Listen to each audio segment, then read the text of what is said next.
This is 25 December Lane by Helen Ward, and my favourite Christmas story. It had been a long and dreary December, and here it was, Christmas Eve. For weeks one small shopper had been searching for the perfect present to give to someone very special. No matter where she looked, she couldn't find it. The main street was noisy and crowded with fast and furious people. The girl was stepped on, pushed and jostled, and squeezed off the busy pavement into the damp gloom of December Lane, which was as grey and as cold and as empty as winter without Christmas. Wind-chased rubbish rattled round her feet as she shivered and peered into shabby shop windows. Windows full of spare parts and ancient electricals, huge hideous underwear, almost but not quite pink. Windows that were empty but for uncollected post and dead insects.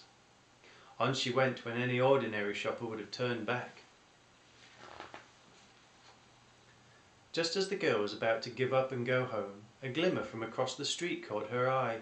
At number 25 she found just what she was after. It was the strangest shop she had ever seen, and she couldn't recall having seen it before. As she pushed the door, a bell on a spring rang. A little breath of Christmas slipped past her and out into December Lane and up to the dark grey clouds. She closed the door carefully behind her and stood staring in wonder. She had never seen so many toys.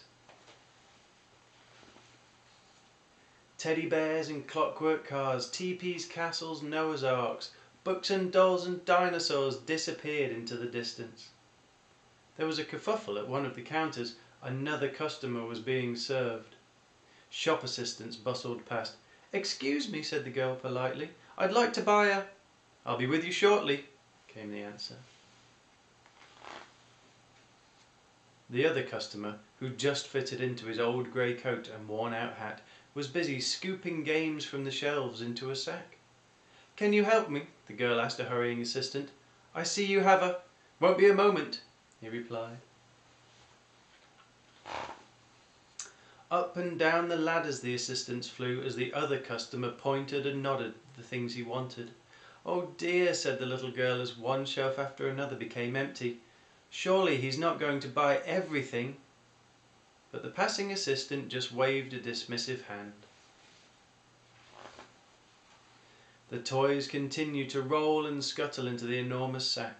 They rattled and pinged and squeaked and whistled until the floor, the ceiling, the long, long counter and every shelf was cleared into the bulging sack, as if by magic.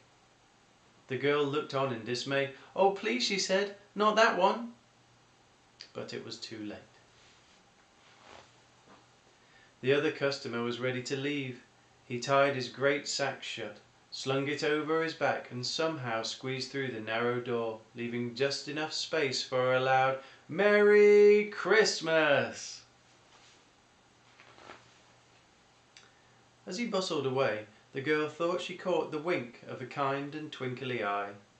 Then the chief assistant finally turned to her and said, "I'm very sorry, miss, but we have nothing left to sell."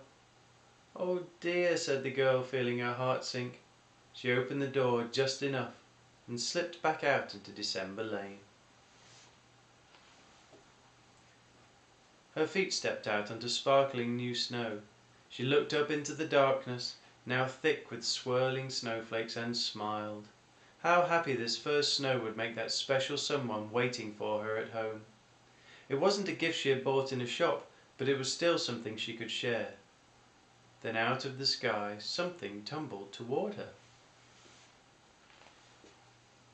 With a flurry and a gentle thud, a little breath of Christmas landed at her feet. It was perfect, and it was exactly what she had been searching for. A very special present indeed. For someone very special. Merry Christmas.